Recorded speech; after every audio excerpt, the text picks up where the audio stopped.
রহিম।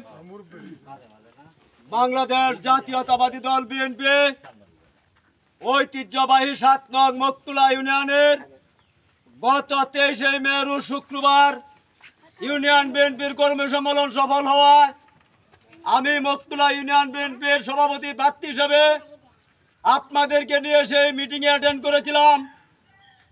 আমাদের কর্মী সম্মেলন সফল হওয়ায় ঈশ্বরগঞ্জের উপজেলা বিএনপির সংগ্রামী আহ্বায়ক, ঈশ্বরগঞ্জের মা মাটি মানুষের নেতা, আমাদের প্রাণপ্রিয় নেতা জননেতা ইঞ্জিনিয়ার লুৎফুল্লাহ মাজেদ বাবু ভাই, সদস্য সচিব আমিরুল ইসলাম ভুইয়া মনি ভাই, আমার মাধ্যমে মকতুলার সকল নেতাকর্মী সহ সাধারণ মানুষকে ধন্যবাদ, কৃতজ্ঞতা এবং সালাম জানিয়েছেন। আমি তার এই ধারাবাহিকতা আজকে এই মকতুলা ইউনিয়নের গারাকান্দি, গৌরীপুর এবং নারাডাঙ্গি বাগবের গ্রামে প্রত্যেকটি মানুষের কাছে কাছে গিয়ে আমি মনি ভাই এবং বাবু ভাইয়ের সালাম জানিয়েছি, সালাম পৌঁছে দিয়েছি, ধন্যবাদ পৌঁছে দিয়েছি, তাদের শুভেচ্ছা পৌঁছে দিয়েছি।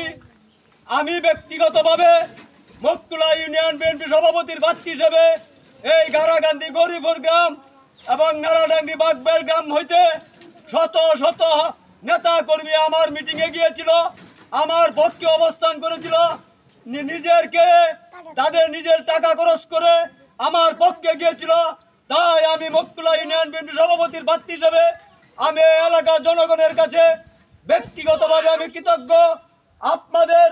আপনাদের পায়ের উপর হাত রেখে আমি আপনাদের কাছে কৃতজ্ঞতা স্বীকার করছি।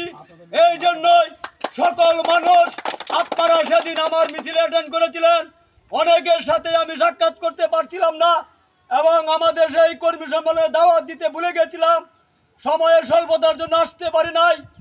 এরপরেও আমি 17 বছর মাঠে ছিলাম, সেই কথা চিন্তা ভাবনা করে আপনারা আমার পক্ষে সেদিন গিয়েছিলেন। আমি যা প্রত্যাশা করেছিলাম তার চেয়েও বেশি মকতুলার মানুষ, জনগণ, সাধারণ নেতাকর্মী আমার পক্ষে অবস্থান করে সেদিন সেই আমাদের কর্মী সম্মেলনে আপনারা জানান দিয়েছিলেন মকতুলার মাটি নয়ন ভাইয়ের ঘাঁটি, মকতুলার মাটি বাবু ভাইয়ের ঘাঁটি, মকতুলার মাটি মনি ভাইয়ের ঘাঁটি। সেই স্লোগানে আপনারা দিতপুর বাজার আপনারা বাবু ভাই এবং মনি ভাইয়ের সামনে মুখরিত করেছিলেন, যার ফলে আমাদের ঈশ্বরগঞ্জ উপজেলা বিএনপির সংগ্রামী আহ্বায়ক বাবু ভাই মনি ভাই তারা খুশি হয়ে মকতুলাবাসীকে ধন্যবাদ এবং কৃতজ্ঞতা জানিয়েছেন। তার এই ধারাবাহিকতা আমি এই কৃতজ্ঞতাটুকু আপনাদের কাছে পৌঁছে দিয়েছি। আপনারা বিভিন্ন মানুষ আমাকে বিভিন্নভাবে অনেক সময় প্রশ্ন করেন এবং বিভিন্ন কথা শুনে আপনারা বলেন কর্মী সম্মেলন হয়েছে, কবে কমিটি হবে, কমিটি কিভাবে হবে, কত দিনের ভিতরে হবে, কে হতে পারে। আমি আপনাদেরকে একটি আশ্বস্ত করতে চাই, কর্মী সম্মেলন সফল হয়েছে, সেটা 100% সত্য, যার ফলেই আজকে আমরা তাদের পক্ষে এসেছি। তারা খুশি হয়ে আমার মাধ্যমে সালাম জানিয়েছেন।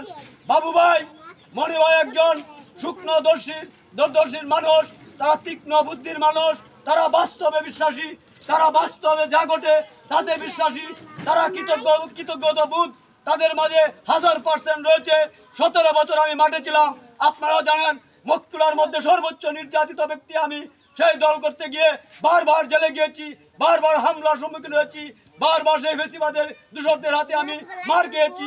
আমার নেতা বাবু ভাই সহ মনি ভাই সহ অনেকেই মার খেয়েছে, যদিও আমাদের কিছু করণের ছিল না, কিন্তু আমরা সেদিন হাল ছাড়ি নাই। সেই হাল না ছাড়ার রেজাল্ট ছিল 5 আগস্ট 2024।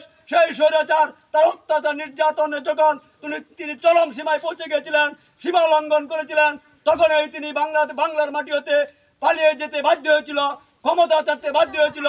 আজ জনগণের দেশ, জনগণের আজকে সুফল ভোগ করছে। আগামী দিনে যে নির্বাচন হবে সেই নির্বাচনে বাবু ভাই প্রার্থী, বাবু ভাই যদি এই দল তাকে মূল্যায়ন করে মনোনয়ন দেয়, ঈশ্বরগঞ্জের মানুষ অধীর আগ্রহ অপেক্ষা করছে কবে ধানের শীষে বাবু ভাইয়ের পক্ষে ভোট দিবে। আমি পরিশেষে একটি কথা বলতে চাই, বাস্তবে সরজমিনে 17 বছর যে মাঠে ছিল তাদেরকে মূল্যায়ন করবে এই দল। এই দলের মাধ্যম হচ্ছে বাবু মনি ভাই। আমাদের কর্মী সম্মেলনে আমি পাশ হয়েছি, যে নেতাকর্মী হাজার হাজার নেতাকর্মী উপস্থিতি ছিল, সকল প্রার্থীর চেয়েও আমার নেতার কর্মী 3 গুণ বেশি ছিল। তারা বাস্তব যারা চিত্র দেখেছেন সেই বাস্তব চিত্রের উপরে নির্ভর করে তারা বিবেচনা করে হয়তো আমাদের মকতুলা ইউনিয়ন বিএনপির আহ্বায়ককে দায়িত্ব দেবেন। সেই আশা এবং আহ্বান ব্যক্ত করে আমার সাথে আজকে বাংলাদেশ জাতীয়তাবাদী দল বিএনপি এবং যুবদল, ছাত্রদল, উলামা দল, কৃষক দল, শ্রমিক দল, স্বেচ্ছাসেবক দলের সকল নেতা কর্মীদেরকে নিয়ে আজকে আমি এই বাগবের, নারাডাঙ্গি, গারাকান্দি এবং গরিপুর গ্রামে গণসংযোগ শেষে আমি আপনাদের এই পথসভা সংক্ষিপ্ত বক্তব্য এখানে শেষ করলাম। বাংলাদেশ জিন্দাবাদ, বাংলাদেশ জাতীয়তাবাদী দল বিএনপি জিন্দাবাদ, আগামী দিন হব রাষ্ট্রনায়ক তারেক রহমান জিন্দাবাদ, দেশনেত্রী বেগম খালেদা জিয়া জিন্দাবাদ, ঈশ্বরগঞ্জে জননন্দিত নেতা জননেতা ইঞ্জিনিয়ার লুৎফুল্লাহ মাজেদ বাবু ভাই জিন্দাবাদ, মণি ভাই জিন্দাবাদ, অত্র গ্রামের এবং এই ইউনিয়নের সকল নেতাকর্মী সহ সাধারণ মানুষ জিন্দাবাদ। সকলকে ধন্যবাদ। আসসালামু আলাইকুম।